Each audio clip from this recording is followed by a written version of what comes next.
thank you all for coming and sharing in this momentous event. And we're going to take some time here and talk about how this all came to be. Have special guest, Caronda Hampton, is going to give you some I think interesting information about something that's important in the book, Hooponopono. We'll talk about that, what that is, if you don't know what it is, and Caronda will give you all the details on it. And then I'm going to play a little game with the characters of the book, and we're going to, anybody who would like to get an autographed book for just the barn sale price of $10, $7 off list. I think I'll have plenty here. I thought we may have more people, but that's fine. So I should have plenty of books to share. And we'll just, if you have any questions or anything as we go, just let me know, and let's get going.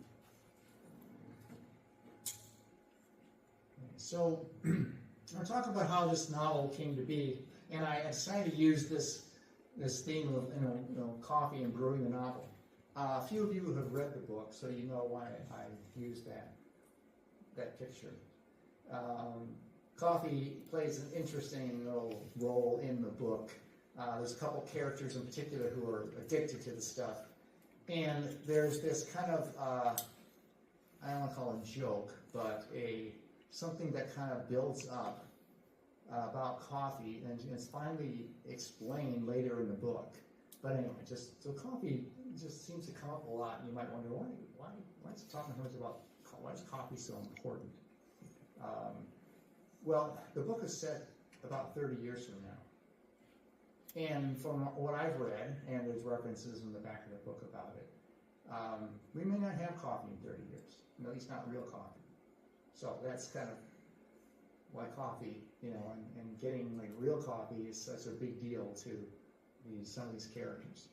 But about coffee and about the brewing of the novel. So a few years ago, I don't know exactly when, at least 2, maybe longer, 2 or 3 years ago, I had this idea for a story popped into my head. And I don't remember how I did it, but it just popped into my head. I thought, that's kind of a neat little story, kind of a science fiction story. And I told a few people about it, told my wife Joanna, and maybe some of you about it. And the general consensus was, oh yeah, that'd be kind of a cool story. I thought, okay, fine. Tucked it back in my head. And, I was working full-time then, more than full-time, and so, I didn't do anything with it. And, it kept on kind of percolating, and I kind of added things to it, and added some twists and turns to it, and over time, and then a year ago July, I retired, and thought, gee, it'd be kind of fun to write that story down and share it. And it's probably at least a short story, maybe a novel, but I had no idea how to write fiction. The last fiction I wrote intentionally wrote. I did a lot of writing as a technical writer in my job. It was in 1972, I believe, a short story for an English class. It was a science fiction story, and it didn't have a happy ending. So that's it. And I got an A on it, but it wasn't that. I actually found it a while back, and it's not that good. It wasn't that well written, but yeah, it was supposed for a high school student. Anyway, so I thought, well, how do I write a novel? So I had to get help, and fortunately, a lot of people apparently need help with that topic because there's all kinds of books on the subject of how to write fiction. And so I, perused what was available at the library, and even at to buy them. I thought, well, gee, there's some good books down the street in the library, so I went over to the Collied library, and I found these 3 books. These 3 seemed to be what I needed, and seemed to all offer a different take on the subject of how to write fiction. And in fact, when I read them, it turned out that's exactly what they were. They're all much different takes on it. And I highly recommend all 3 of them if you're interested in learning how to write fiction. Even if you're not, Bird by Bird especially, it's just a fun book to read because the subtitle is Some Instructions on Writing and Life, and that's what it is. So it's just a fun book to read, and she's a delightful author. It's been around for 30 years, I think. It's classic.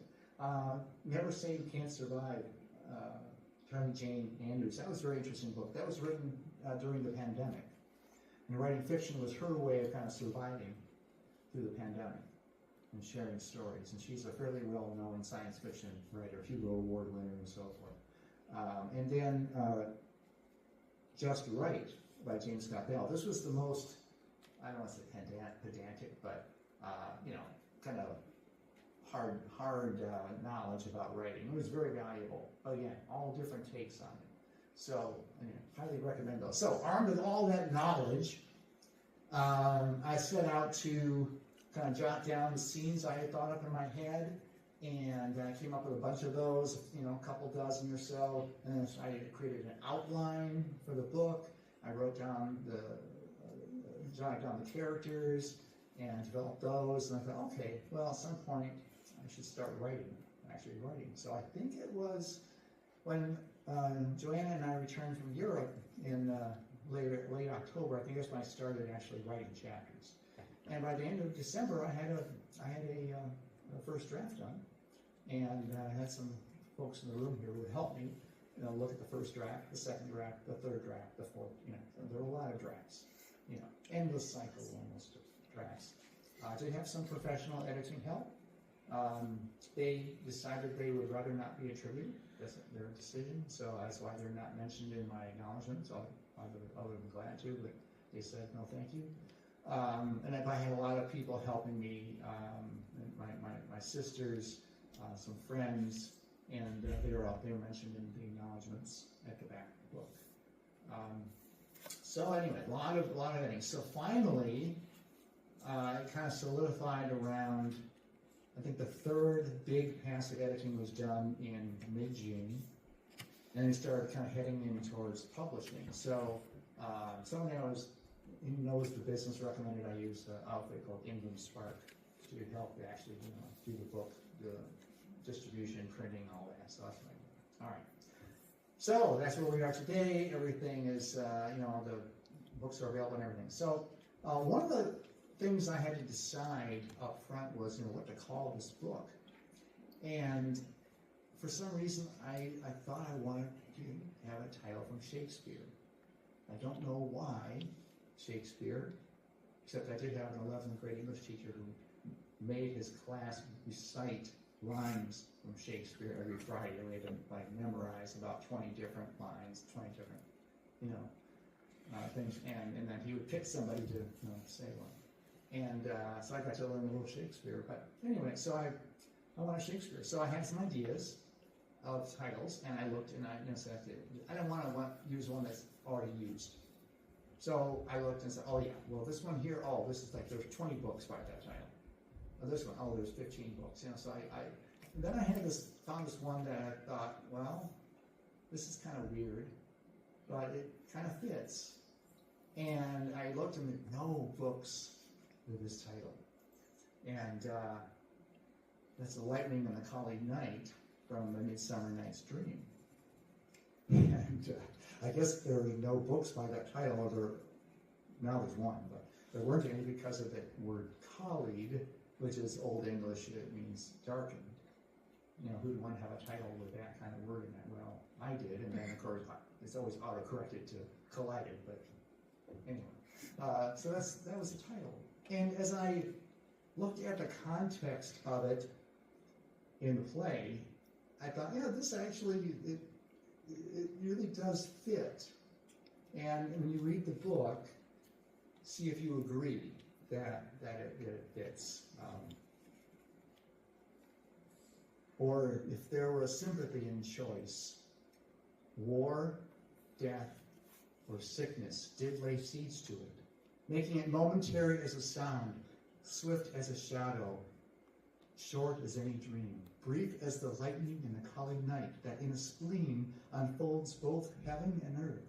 And ere a man have power to say, behold, and the jaws of darkness do devour it up. So quick, bright things come to confusion. Read the book, see if you think it fits. I think there's some things there that kind of fit.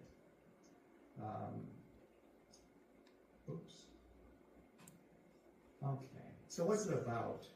Well, it's science fiction. I would say about 2/3 science fiction and 1/3 something else. And I'm not gonna, for those of you who haven't read it yet, I'm not gonna divulge everything about what that something else is, because there's some surprises and twists in it.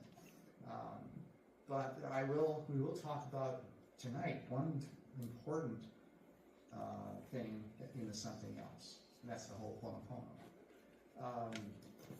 But let me just quickly share with you, those who haven't seen it, let me share with you what the official description of the book is. So it's set about 30 years from now. Most of the action takes place about 30 years from now. Some a little bit earlier, some a little later. And there's this American physicist, young physicist, who joins the secret project to travel through the galaxy's only stable wormhole. If you don't know what that is, I explain it in the book. And there's some challenges, though, that threaten that project. And so she has to find another way, eventually, to accomplish its objective, which is to, just a little thing, save the human race. So she needs help doing that. And she finds an unexpected ally, which she doesn't find. She goes and seeks out this person who is probably the most unlikely person to help her. But then the two of them race to harness the universe's mightiest force and preserve the future of humanity. So that's the general idea. And again, there's a few twists and so forth along the way. There's a lot of local color in the book. There's a couple characters who are Ojibwe. They live on the Red Lake Nation Reservation of northern Minnesota. One of the main characters has a cabin up northern Minnesota near Black Duck and spends some time there. Twin Cities is mentioned pretty prominently, especially in one scene towards the end. The woman scientist is a graduate of the University of Minnesota, class of 42. What else? So there's other things about, involved in Minnesota. There's a tragic event that happens in the Chippewa National Forest. So, again, so there's a Minnesota flavor, but there's locations all over the world on it. And in space. It's science fiction. There's some space travel there. All right. So I don't know why it always does this here. But here we go. Okay. So as I said, one thing I want to mention: if you're going to be thinking about sharing this book with minors, children, read it first, because there is some colorful language from one of the characters through the first half of the book, and some more colorful language by a character in a later chapter. So I would not recommend it for children. Maybe teenagers, but again, use your judgment on that after reading it. So I mentioned that Hooponopono is an important part of the book, and that is a traditional Hawaiian practice of reconciliation and forgiveness. And you might wonder how that ever fits into a science fiction book about going through a wormhole. Well, it does. You'll see how. But now I'd like to turn it over to Caronda, who is going to share with you a much more in-depth treatment of Hooponopono than what is in the book. Caronda, take it away. Thank you, Dave. Okay, well, I'm Caronda. That was me. Now, I'm here to talk about Hooponopono, which is an ancient Hawaiian practice about reconciliation, forgiveness. It's essentially a prayer or mantra that is repeated in order to help heal yourself, because in order to heal yourself, you are then healing the energy and people around you. Now, this quote is from Morna Simonia. Okay.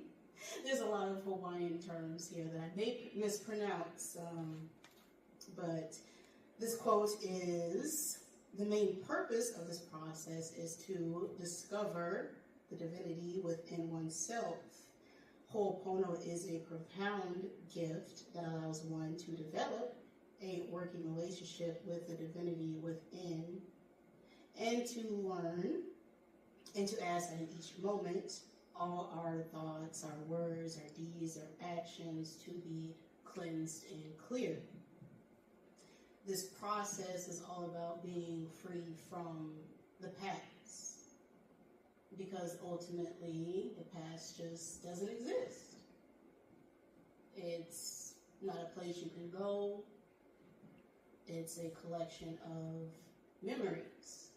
Time itself is an illusion, right? Everything is happening now in the grand scale of things. And the future is determined on what we always do in the present.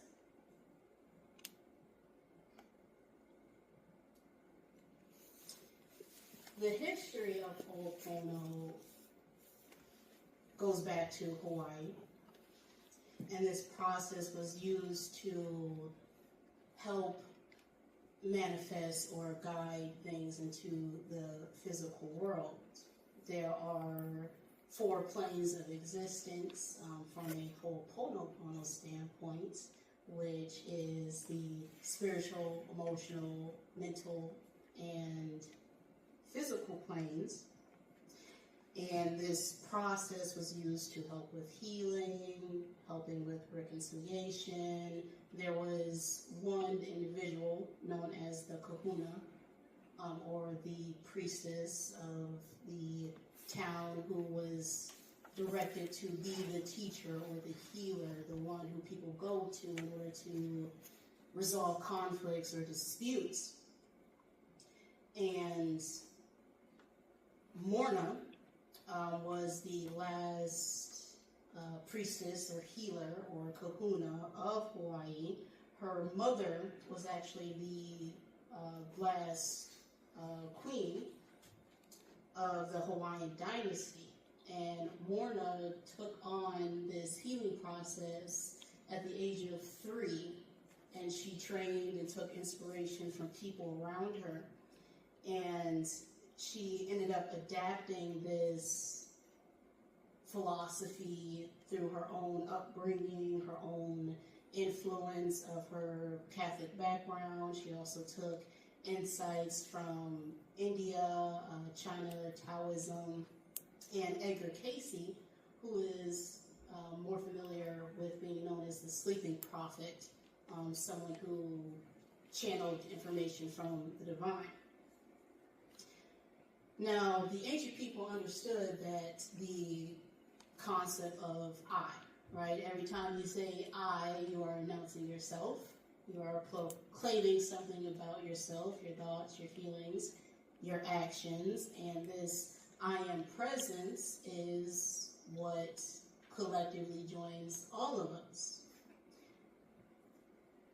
Within each person, that is expressed through a tri-mind. And this is our subconscious, our conscious, and our superconscious mind. You can also think of this as masculine energy, which is the conscious mind, right? It's the thing that's always doing, always acting. And we have our subconscious, which is femininity. It is the receiving energy. And then we have our superconscious mind, which could be represented by children. Now, the subconscious is our feelings, our emotions, everything that is stored in the back of our heads, our programming, right? We don't think about breathing, and if we were to think about breathing, we'd probably stop. The same with blinking. All these ingrained habits happen in our subconscious brain. Our conscious mind is everything that we are aware of, everything that's happening right in front of us, and it vibrates at a slightly higher frequency than our subconscious mind. Then we have our superconscious, which could be represented by children, as children are the observers, right? They're constantly watching, they have no programming yet, they're just observing everything, and this superconscious mind is what connects the two.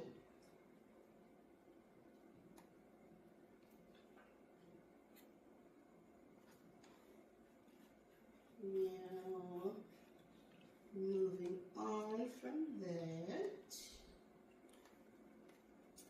the purpose or main goal of Hooponopono is to cut cords, clear imbalances, whether that be your limiting belief systems, everything that tells you something that you are not, everything that tells you that you are not divine, that you are not a spark of creation capable of manifesting things into this physical world.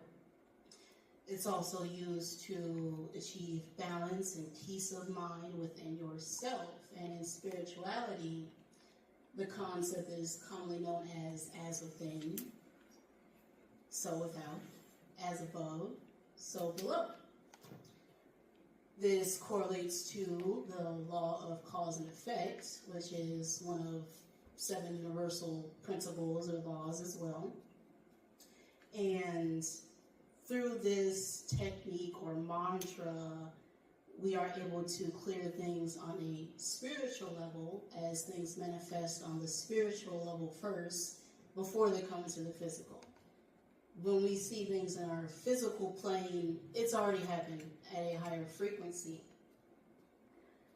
This technique was also used to clear any sort of energy or earthbound spirits that are caught up in individual places or people or objects or situations. It also is meant to help with the process known as reincarnation. As we don't have to constantly come back here. We do it out of choice because we realize things on the other side, right? And the whole process of incarnation is us forgetting who we are in order to remember ourselves as the divine. And in this process of forgetting, we are then remembering in order to become ourselves fully. Now, this specific mantra is 4 simple phrases that everybody has heard, I'm sure. And this term Hooponopono means to make right. The word pono itself means balance. It means to correct. And it stems from the idea that all conflicts, all problems, regardless of what they are a result of your own negative thoughts, feelings, beliefs, systems of yourself. And by practicing this, you are able to clear and restore those negative beliefs within yourself and in turn everyone else around you. So these 4 phrases, I love you, thank you, or I thank you, please forgive me, and I'm sorry, are just repeated in your head on a daily basis. Whether you are going to the grocery store, whether you are talking to an individual, you're going to work, if you're waking up, brushing your teeth, if you say these 4 things to yourself, you are Hooponoponoing. And through this process of saying I love you, it's identifying self-love. As you say I, that is you claiming yourself. It is you acknowledging the divine, God, source, whatever you want to call it. And this is a universal truth, right? If you're a child, if you ever watch Barney, okay, you know that annoying song, I love you, you love, right? Barney told me that when I was 3. Before I could talk, before I could walk, before I could speak, I was told I was loved by an imaginary purple dinosaur, but then something happened. Now, what happened is programming. Someone came along and told me that I wasn't who I am, which is love itself. And I find sometimes these 4 phrases are the hardest for people to even say. How could you love anyone if you don't first love yourself? And if you grew up in a family or a system that doesn't show you that love, you aren't even capable of knowing what that is. And through learning what love is not, that can be tough to comprehend. So when you learn what something isn't, you of course then learn what it is, and through repeating this mantra of I love you, you don't even have to say this to anyone. You are just saying this to God, right? You can say this to your higher self. You say this to yourself because you have that understanding that love is all there is, because there is nothing else to be. I thank you. This is a form of gratitude.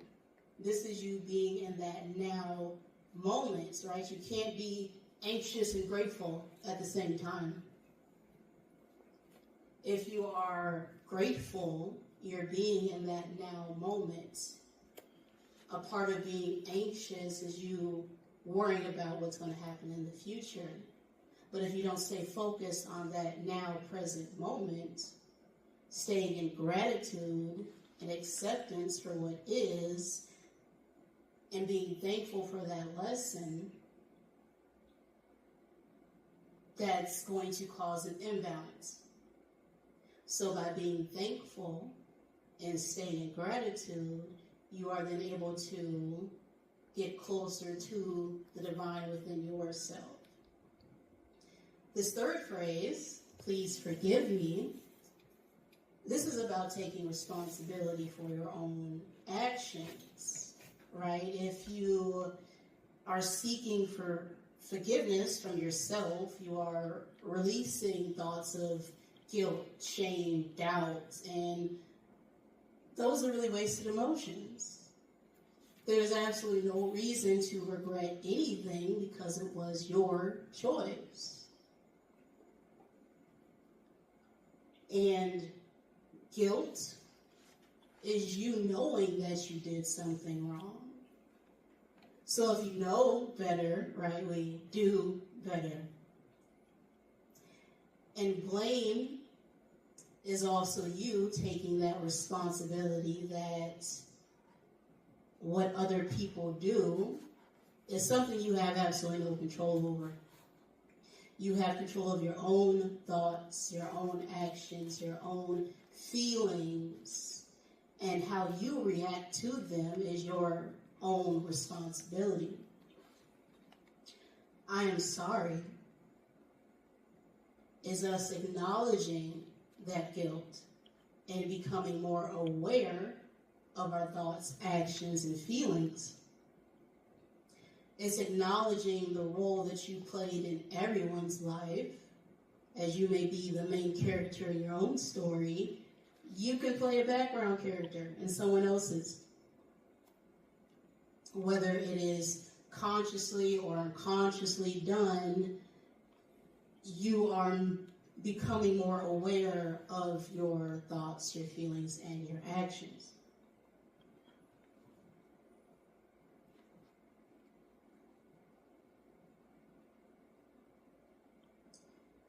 Now,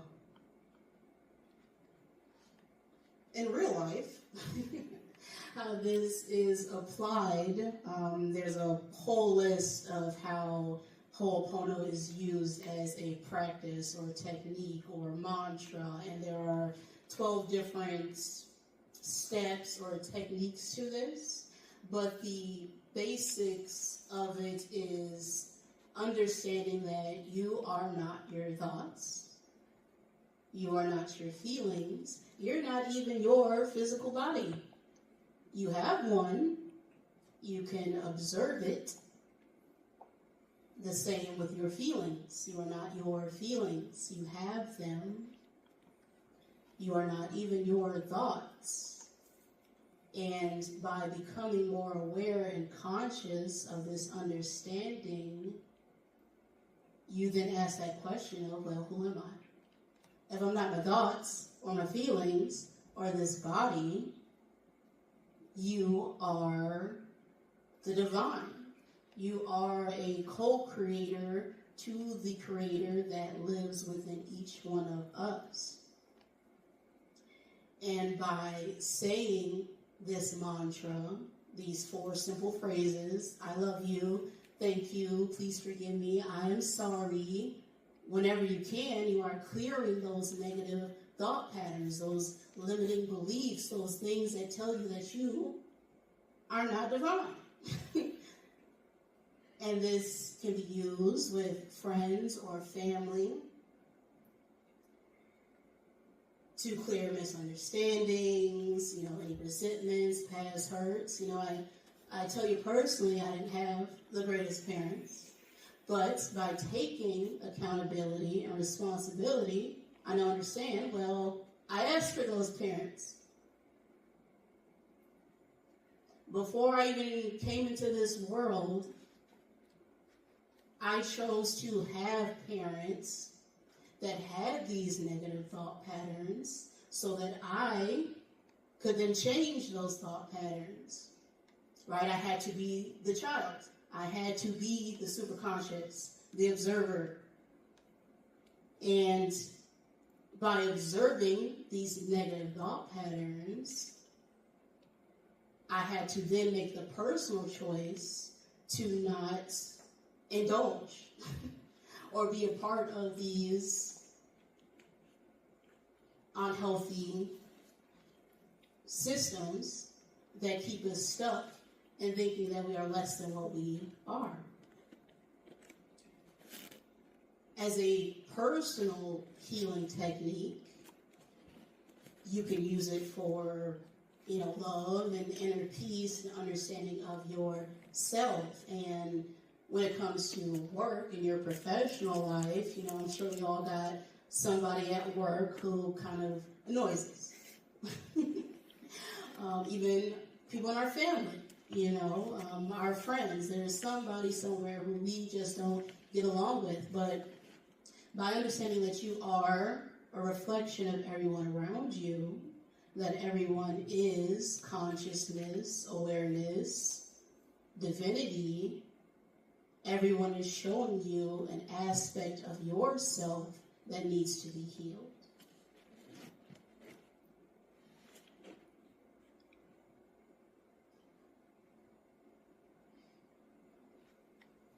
So whenever you are feeling anxious, that is you worrying about the future. If you're feeling depressed or sad, that you focusing too much on the past, which again doesn't exist. All we ever have is this now, eternal now moment. You use this when you are afraid, right? You may have a fear of your own success or failure or fear of someone rejecting you or not accepting you as you believe you are. And you could be holding some form of past resentment or memory in your subconscious from a whole other life that, of course, your conscious mind isn't aware of.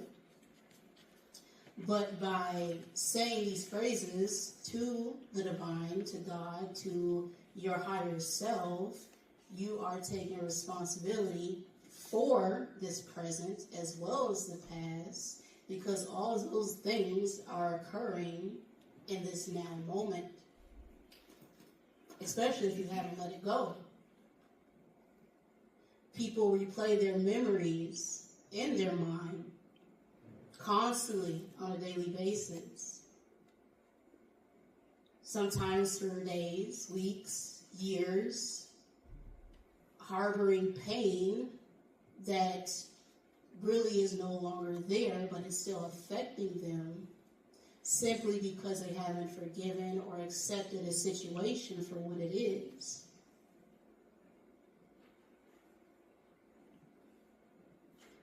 And part of Hooponopono is accepting the responsibility, right? I may not have physically done something to someone, but because I know myself as a creator, I am creating and manifesting everything around me.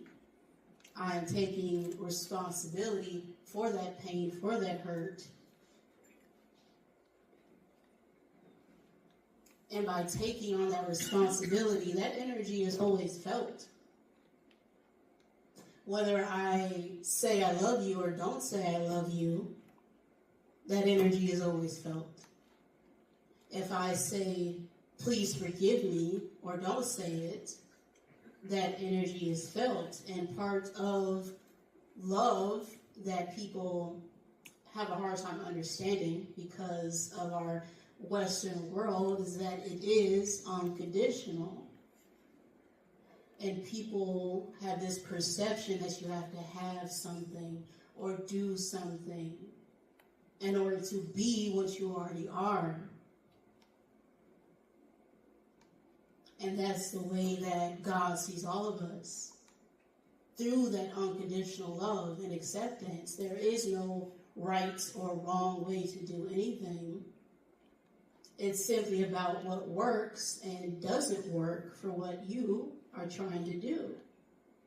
And when we collectively decide what we do no longer works, that's when we start to deem things as wrong or right.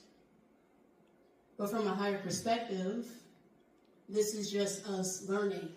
This is just us having an experience because we are human beings, not human doings.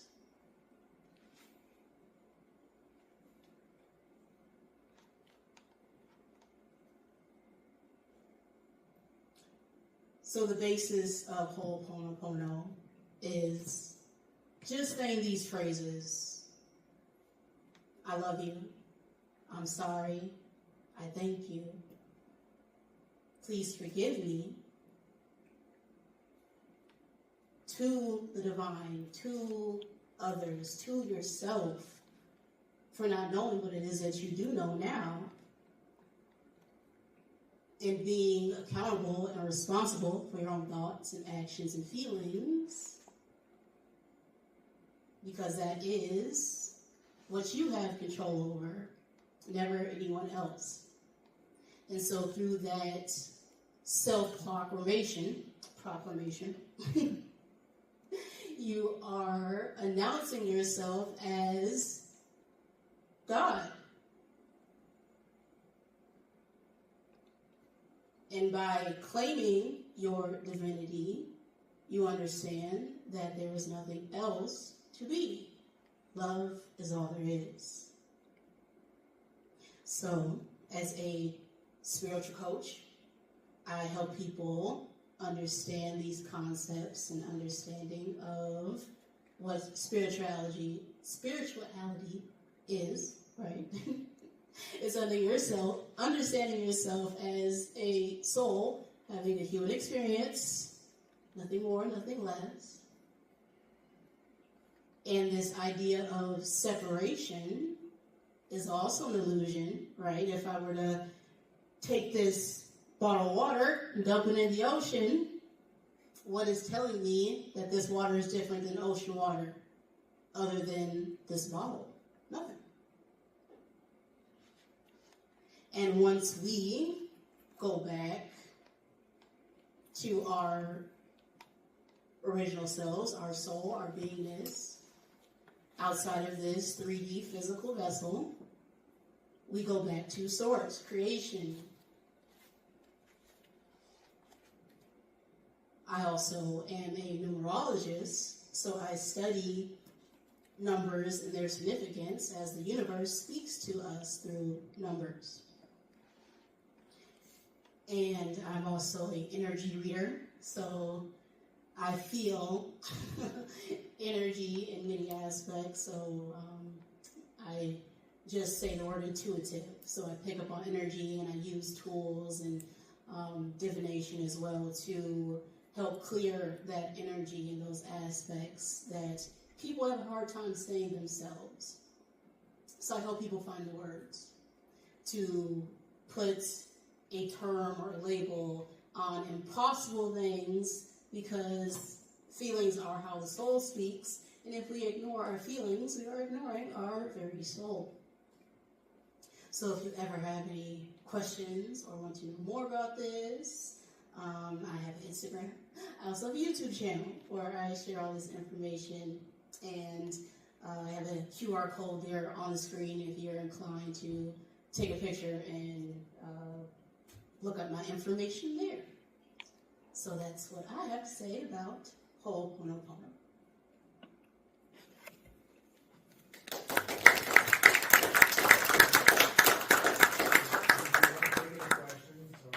If you have any questions, I will take them. But Hooponopono, of course, is just a repetition of these 4 phrases, right? You don't have to do anything special. It's just acknowledging responsibility and accountability for yourself.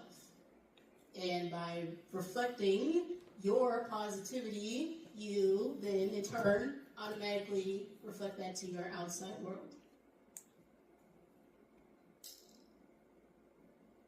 Thank you. All right. Thank you very much. Thanks. Interesting.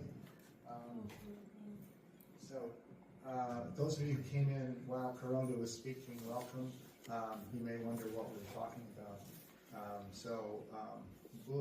My book, it's a science fiction book, but as I told everyone earlier, there's something in it besides science fiction. And this whole Hooponopono is part of that something else, which you're going to have to kind of read the book to find out kind of why that is. But the theme of forgiveness and importance of forgiveness and reconciliation is a key to the book. So Hooponopono comes up as well in the book, and Caronda is very nice to come and help us better understand it, much better than I did in the book, in the treatment in the book. So there's one more thing I wanted to do before we get to offering autographed books to anyone who would like one. So does anyone else besides me, when you're reading a book, a novel, do you ever kind of start thinking about if this book were to turn into a movie, who would play so-and-so character? Mm-hmm. Yeah? Okay. Play that game? Okay, good. I play that game. Well, I played that game in my book. Right? Yeah. And I started thinking about, okay, who would I like to, when Hollywood comes knocking, of course they will. 100%. Sometime. I'm not going to, hold my breath. But, if they did, who would I want to play certain characters? So I thought we'd play this game. And what we're going to do is, I'm going to tell you something about some of the main characters. And then you can think in your mind about, who could I think of who could play that part? And then I'll tell you who I had in mind. So we need to set the right tone here. Where's the music? It's not.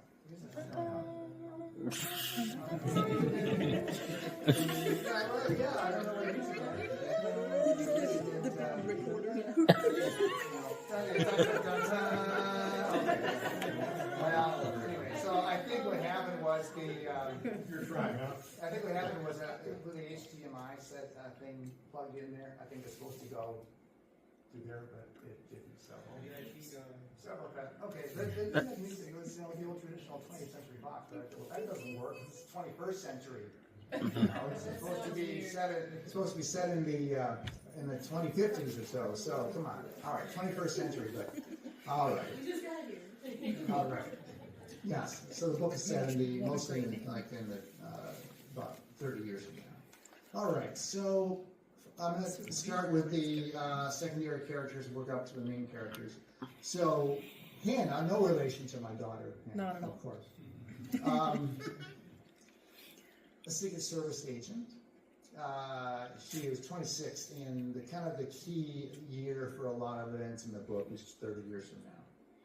Born in Florida, doesn't say it here, but we also are told that she is not only athletic, she went to Stanford and she won 3 medals at the 2052 Olympics in swimming.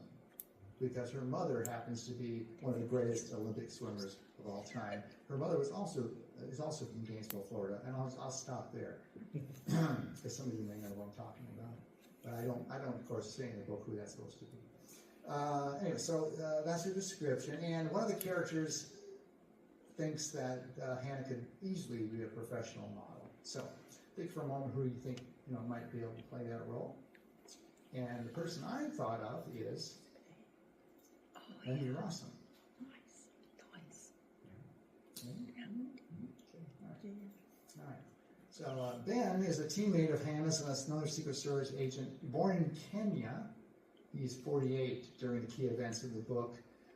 He immigrated to the United States as a teenager, became a citizen, and he's a tall guy, powerful. Could be a defensive lineman or probably maybe a power forward. And in fact, one of the characters thinks that of him. So some of the characters are described more fully outside the book. So on my website, there's actually a reason to go look at my website, and I'll have the link in a minute. I have what I call flash fiction blog posts. These are like little scenes, almost like mini chapters. And they get into, so they kind of dive into some of the characters and some of the events in the book that are just maybe hinted at, aren't really fully, described or covered. And they sort of give a little insight and a little backstory into some of the characters. So in one of those, Ben is described as having short black hair and close crop beard and mustache. So anyway, I thought of Tyler Perry for this role. He is like 7 feet tall. What? What's that? He is like 7 feet tall. Yeah, he's pretty tall. He's tall enough, I think. And if not, hey, Hollywood can do all kinds of things with special effects, right? Okay, so this is going to be kind of tough. So Liddy is a government official in his late 50s, born in New Zealand. In fact, he's of Maori ancestry, that's the indigenous people of New Zealand. He's tall, wiry, maybe salt, pepper hair, and so forth. So what's tough about this is there aren't a ton of Maori actors in Hollywood, but one I thought of is actually fairly well known. Just right. Yeah, you probably heard of him, right? Just in a number of movies. He's a director also. So he was in Jojo Rabbit, for example, if you remember that. Okay. Now he didn't have a beard then, because I think he played Hitler. Anyway, so so he's Maori. All right. Jose is a leader of a federal agency. He's 63 and 2054. He's a native of Monterey. His family moved to the United States and he became a citizen. And he has a craggy face, black metal frame glasses, and gray hair and mustache. So I admit this is maybe the only character where I actually had an actor in mind when I wrote this description in the book. Anybody want to guess who that is? Who hasn't read the book? Edward James Olmos. Yeah, that's he kind of was. I just saw him as being this character. Okay. All right. So Catherine is a project director. We're kind of moving up now in terms of the importance of the characters. She's one of the main characters. Mid-40s, born in Ankeny, Iowa. So she has a little bit of a Midwestern twang in her accent, and red hair. So there are two characters in the book that have red hair. She's one of them. And also one of only two characters whose skin color is mentioned. Just something I decided not to go into. Jessica Chastain. And it's also kind of collecting because she was in Interstellar, which, if you know that movie, you know that there's some similarities in terms of wormholes and things like that. Okay, so, all right. Daniel is a former government official. He's an older gentleman. Born in Boston, he's bald, and he's described in Flash Fiction #3, and again, point you to the website on that, as having a handsome face, at least when he was a young man at Stanford in college. MLK Jr., Martin Luther King Jr. is a personal hero. That's pretty obvious from what he says about him. And also in Flash Fiction 3, and this actually goes into quite a bit of his background, it says he's never married, but as a young man was engaged to a Somali woman and had a multi-year relationship with Holly Berry. I had a little fun with that one. So I don't know if Holly Berry thinks about it, but she probably will never see that blog post, so who cares? All right, so there's only one person I really thought of for this role. I like, got to get him. Hopefully he's still around when we make the movie, but that's Morgan Freeman. Carry on. I had to be Morgan Freeman. All right, and then Hooponopono. So I didn't say why I'm wearing this tonight, other than because I'm weird, but so Hooponopono is a scientist, mid-30s, born in Maui, and he likes to wear, he's under the secret project, right? He likes to wear, the Hawaiian shirt and khaki shorts and flip-flops, because uniforms are optional on this project, so he decides not to wear it. Polynesian parents and black hair, and his eyes are described by another character as being gorgeous. Okay, so I had to find an actor who had gorgeous eyes. I'm not the best judge of that, but especially for men, I guess. But one actor I found, I thought he would fill the role, is this guy here. Yeah, pretty good looking guy. Pretty good, pretty good. So I know he's the right age and everything. So all right. Okay, Hooponopono. And then finally, the main character, Lai, who's a scientist also. Born in San Jose, Chinese parents. She's short and slight, and black hair and green eyes, which are you may know are very rare for an Asian person. So that's kind of one of her distinguishing characteristics, her green eyes. And so we'll have to make sure we get green contacts. There aren't going to be many Asian actors with green eyes. And then she has a blurry face. And Joanna, what's a blurry face? It's a face that doesn't have a lot of hard definition. There's no points or lines or no distinguishing characteristics. Kind of, and a young Russell Crowe face. Nice symmetry, oval shaped colon. So blurry face. And one of the characters tells her she has a blurry face and tells her that as a compliment. She says, "What? What's a blurry face?" Anyway, so I thought it was. I don't know that many Asian actors, but I saw a picture of one I thought could fill the role. I don't know her really, other than I thought, that looks like a kind of blurry face. But then a friend of mine who wanted to be here tonight but couldn't because he had some minor surgery sent me a picture of someone else, and I thought, she could probably. That's a blurry face. Is that more blurry? Oh, okay. Well, then I'm wrong. I thought it was less blurry, but okay. Yeah, actually, I think she could fit the part quite well. That's Leah Lewis. She's really well known. I think. Okay, so those are my choices. I don't know if any of those were ones you thought of. So I had those in mind when the studio calls and they want to do casting. I can give them my ideas. Well, you should charge them. Because you already did their work. Well, no, I don't have to worry about that at all. So all right. So I think we're getting close to the minute right at the end, but everything. That's all the content I had for you.